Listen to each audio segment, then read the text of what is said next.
अच्छा तुम पुओ मानकर चुटी केते दुर्बल खाली झड़ी चंदा हो जाउछ आम झील मानकर देख सुस्थ सबल झड़ीबार चांस नहीं। अरे एतिकी जानी पाउन आ गोबर जोउठी रहइबो सेठी तो फसल भल भल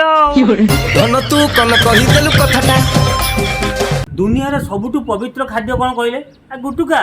आ पूजा पर्वाणी उपवास छुतिकिया मुतिकिया देवालय शौचालय सबुआड़े आपण याको निर्द्वंद्व खाई पारिबे आपण अछुतु हेबे नाही। 5 ग्राम गुटकार दाम 5 टंका केजी को 1000 टंका एते रेट परे भी गरीब लोक को खाइया पई विकल एते पवित्रता एते आत्मीयता आउ को जिंस रो मिलिबो कहलो।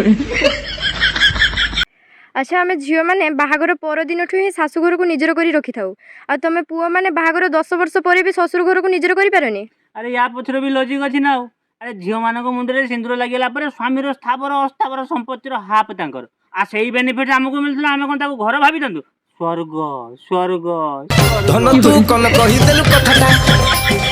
भाई मिडिल क्लास पुओ मानकर जीवनटा गोटे ब्रह्मकीड़ा 25-30 वर्ष पर्यंत तुम पाठ पढ़ी आंठे पेटे चपल छिड़ी चाकरी जदि खंडे न पाइल तुम जीवन नरक आउ चाकरी जदि पाई भी गल ताले भी तुम जीवन नरक कहीं कहल चाकरी पाऊ पाऊ तुम घर लोक प्रथम काम हो बाहागरटा करईदबा। अच्छा बाहागर बेले से झील बापर दीटा किड़ा एक तो तुम चाकरी कर दुई हूँ तुम भल घर दुआरटे थी। अच्छा से झीवर बाप को तुम भल घर दुआरटे दरकार किंतु ता सुकुमारी झील से घरे रही सी ज्वाई सांगे भड़ा घरे। अच्छा जेहेतु तुम बाहा हब तेणु तुम तुम धार उधार कर घरटे कल घर कलापर मुख्य खर्च आस तुम बाहागर खर्च बाहागर तू जावतीय बाज्य खर्च दुनिया रे आउ किछि नाई रे भाई तुम तुम बालुंगा सांग मानू डाकी मद मटन डीजे कर जो गाँ वाला तुमको बासी बाल में पचारू नथिले तांकु डाकी मटन खुएब आ जो बंधु बांधव तुमको तुम ताना मारुले तांकु डाकी तुम नुआ कपड़ा दब आ महाराणी राणी हार करू करू तुम अवस्था 12 बाजी सारी। अच्छा ये सब तो तुम काढ़ पाइबनी तुम जाइए बैंक वालार गोड़ धर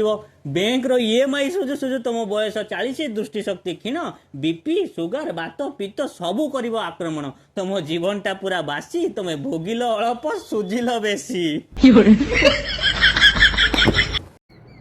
आसो आसो माड़ी भिड़ी आसो सस्ता हला सरकारी चाकरी आज्ञा सरकारी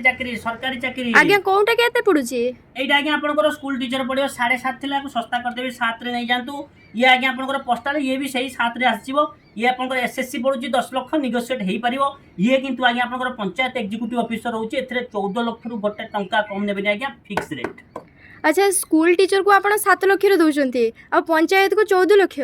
तुम मुंडे कि ना तुम चाकरी कर